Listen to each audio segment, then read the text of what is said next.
De Santa Coloma, Rafa Burgos, acaba de publicar la revista Crític un reportatge on repassa els beneficis que les fundacions sanitàries obtenen del seu patrimoni. Entre aquestes fundacions hi ha una de Badalona, que és la Roca i Pi, que segons aquest reportatge només l'any 2018 va obtenir 2,5 milions d'euros del lloguer de les seves 100 propietats immobiliàries. Rafa Burgos, bon dia.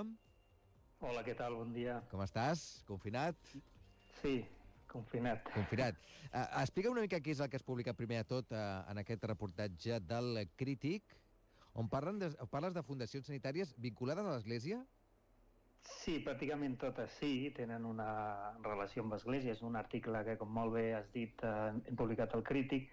La idea era una miqueta mirar o posar el focus en un assumpte que normalment no se'n parla, que és tot el patrimoni, diguéssim, immobiliari que han anat acumulant al llarg del temps, perquè moltes d'aquestes fundacions, que com molt bé deies, estan relacionades amb l'Església, total o parcialment. Penseu, per exemple, en l'Hospital de Sant Pau i la Santa Creu, que també intervé l'Ajuntament i la Generalitat, però en d'altres no té tant de pes, i al llarg dels anys han anat rebent llegats, herències, i és gràcies a tots aquests edificis, que alhora tenen locals comercials, que els lloguen, i per tant ajuden tots aquests ingressos a tirar endavant tota la seva àrea assistencial i social. No és que hi hagi en un principi res fosc, però sí que hi ha de vegades aquest límit, diguéssim, entre la part més ètica, no? Sobretot tractant-se d'aquest tipus de fundacions, a l'hora, per exemple, de llogar els pisos a preu de mercat, quan potser podríem pensar que, tenint en compte que es dediquen a col·lectius, que no vol dir que no n'hi hagi alguns que sí que ho facin en alguns d'aquests pisos, però, clar, són ingressos milionaris. En el cas de la Fundació Sant Pau Santa Creu tenen més de 1.000 propietats. En el cas de la Fundació Roca i Pi de Badalona també és una de les fundacions que més en tenen, més de 100, sobretot a Badalona, però també tenen, per exemple, a Barcelona, llocs cèntrics i característics com el carrer Cucurulla, el carrer Petritxol, el carrer Sant Sever, o un projecte molt important des del punt de vista urbanístic com és el del carrer Casp, Passeig de Gràcia Gran Via, per entendre'ns. Perdó el desconeixement, però són propietats que depenen de fundacions sanitàries, la majoria de l'Església, i que se'n beneficien dels mateixos beneficis immobiliaris, com pel que fa a l'IBI, que tenen les propietats que depenen directament de l'Església? Clar, en el cas, per exemple, de les fundacions sí que tenen avantatges fiscals, com molt bé deies, que és el cas, per exemple, de l'IBI o de l'impost de societats, perquè són fundacions, tal com diuen els seus estatuts, sense ànim de lucre. I llavors fan servir tot aquest patrimoni immobiliari i d'altres subvencions que, per exemple, també poden rebre per tirar endavant tots els seus projectes socials.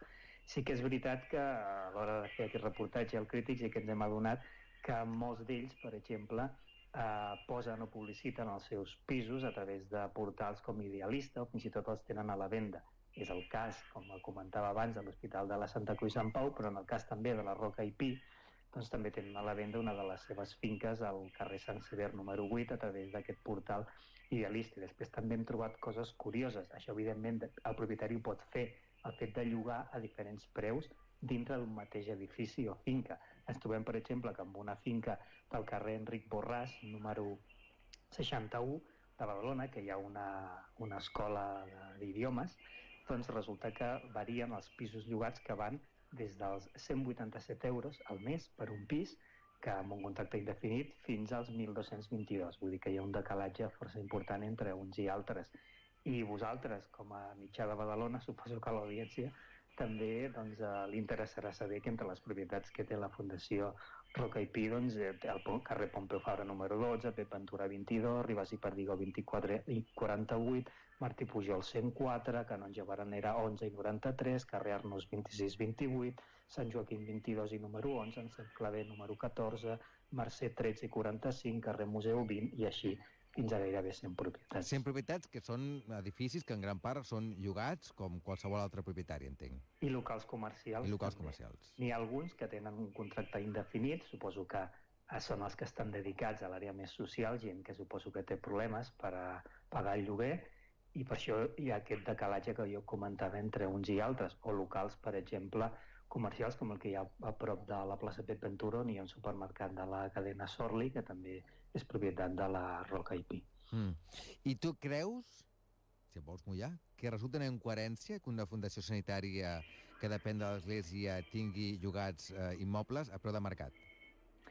Clar, això jo els hi preguntava també a la Fundació Sant Pau i ells una miqueta van contestar que tenen aproximadament un 12, no arriba al 13% de tot aquest patrimoni immobiliari destinat a tots aquests projectes de gent amb problemes o que no pot accedir a un lloguer a preu de mercat o fins i tot programes per a dones maltractades, etc etc. I que la seva idea era augmentar aquest percentatge i pujar-ho.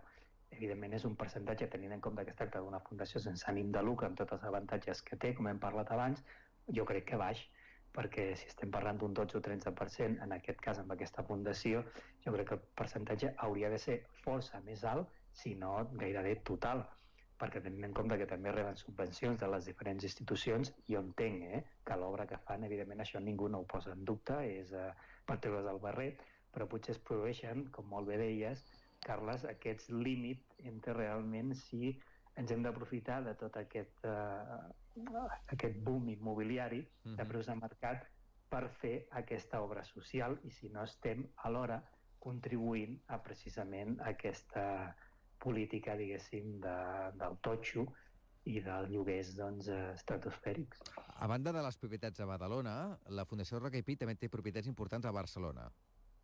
Sí, al carrer Cucurullau, carrer Petritxolú, carrer Sant Sever 8, aquesta que et comentava que té a la venda a través del portal Idealista, i la joia de la corona, per dir-ho així, és la del carrer Casp, gairebé fent cantonada amb el Passeig de Gràcia, que té un accés també al costat de la botiga Zara del Passeig de Gràcia Gran Via, dues finques més cap a Badalona, diguéssim, partint de la botiga de Zara, tota la finca que hi ha al costat també és de la Roca i Pi, i ret, doncs, és evidentment, com et deia, la joia de la corona i per la carrer punts ingressos espectaculars des del 2008, que van començar amb uns simbòlics 15.000 euros al mes i n'estarà cobrant fins al 2065 aproximadament 150.000 euros cada mes, més evidentment la pujada de l'IPC corresponent. I després, un cop s'acabi aquesta obra, que és un gran hotel de 5 estrelles, més aparcament, més locals comercials, doncs això passarà a mans de la propietat de la Roca i Pi. Rafa Burgos, moltes gràcies per explicar-nos. El reportatge sencer es va publicar dilluns a la revista El Crític. Entenc que del rànquing la que té més propietats és la Fundació Sant Pau, segurament? Sí, perquè també és la més antiga, pensa que porta segles, ja des de l'època medieval, des de l'antiga Seu, i fins a dia d'avui doncs, ha rebut molts llegats, però també hi analitzem doncs, altres com per exemple l'Hospital de Granollers, o la Puigverd, el Clínic, sí. El Clínic, etc. Rafa Burgos, moltes gràcies, com sempre, per atendre la nostra trucada. Gràcies. A vosaltres. Bon dia. Nosaltres ho deixem aquí.